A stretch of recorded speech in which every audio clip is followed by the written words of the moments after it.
బీహార్, ఉత్తరప్రదేశ్లో ఇండియా కూటమి సునామీ రాబోతోందన్నారు కాంగ్రెస్ అగ్రనేత రాహుల్ గాంధీ. జూన్ 4 తర్వాత కేంద్రంలో కూటమిదే అధికారమని ధీమా వ్యక్తం చేశారు. బీహార్లో ఎన్నికల ప్రచారంలో పాల్గొన్నారు రాహుల్. ప్రధాని మోదీ రాజ్యాంగాన్ని మారుస్తామని పగటి కలలు కంటున్నారని ఎద్దేవా చేశారు. రాజ్యాంగాన్ని టచ్ చేస్తే కూటమి చూస్తూ ఊరుకోదన్నారు. మోదీ భగవంతుని దూత అంటూ కొత్త నాటకం మొదలుపెట్టారన్నారు రాహుల్ గాంధీ. दूसरे ने पूछा, नरेंद्र मोदी जी, ये जो आप डिसीजन लेते हो, ये बड़े बड़े निर्णय लेते हो, ये आप कैसे लेते हो? तो नरेंद्र मोदी जी का जवाब आता है, पहले सोचते हैं थोड़ी देर, ऐसे सोचते हैं। ये जो निर्णय होते हैं इनको मैं नहीं लेता, ये परमात्मा लेता है। मुझे परमात्मा ने ऊपर से भेजा है, मैं बायोलॉजिकल नहीं हूं, मैं परमात्मा का मैसेंजर हूं, उनका काम करने आया हूं। ये उन्होंने पता है क्यों कहानी निकाली है, ये परमात्मा वाली?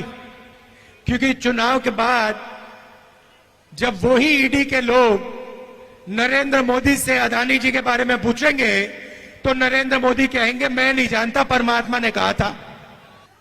मोदी जी, आप लंबे लंबे भाषण देना बंद कीजिए।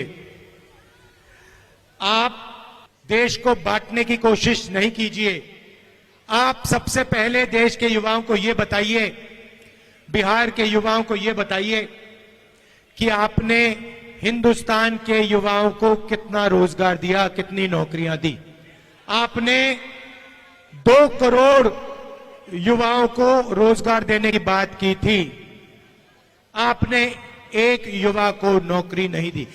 पहले आपके अलग अलग रास्ते थे, सेना में आप जा सकते थे, पब्लिक सेक्टर में जा सकते थे, प्राइवेट सेक्टर में आपको रोजगार मिल सकता था। नरेंद्र मोदी ने नोटबंदी, जीएसटी लागू करके रोजगार के रास्ते बंद किए और सेना में अग्निवीर लागू करके जवानों को मजदूर बना दिया।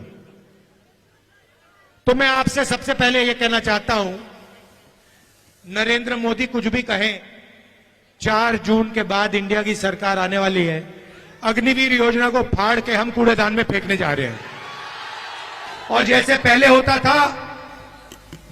होता था वैसे ही हम एक बार फिर बिहार के युवाओं के लिए, बाकी प्रदेशों के युवाओं के लिए सेना में परमानेंट पेंशन वाली योजना चलाएंगे। जैसे पहले होता था वैसे ही होगा।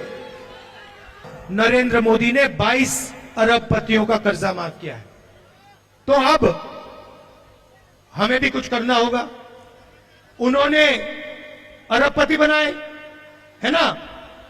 अब हम करोड़ों लाखपति बनाने जा रहे हैं। भाई और बहनों, हिंदुस्तान के गरीब परिवारों की लिस्ट बनेगी, उसमें सबसे ज्यादा किसान के परिवार, मजदूर के परिवार, पिछड़े वर्ग के परिवार, दलित आदिवासी परिवार, गरीब जनरल कास्ट के परिवार होंगे। करोड़ों लोगों के नाम बनेंगे, लिस्ट में आएंगे। हर परिवार में से एक महिला का नाम चुना जाएगा। करोड़ों महिलाओं के नाम इस लिस्ट में आएंगे। 5 जुलाई को 8,500 रुपए इन करोड़ों महिलाओं के बैंक अकाउंट में ठगाक से हम डाल देंगे। और बात वहां नहीं रुकेगी भाई और बहनों। 5 जुलाई, 5 अगस्त, सितंबर, अक्टूबर, नवंबर, दिसंबर, जनवरी, फरवरी, मार्च, अप्रैल, मई, 5 तारीख को खटाखट 8,500 रुपए बैंक अकाउंट के अंदर। भाइयों और बहनों, साल का 1 लाख रुपया करोड़ों परिवारों के बैंक अकाउंट में हम डालने जा रहे हैं। खटाखट अंदर।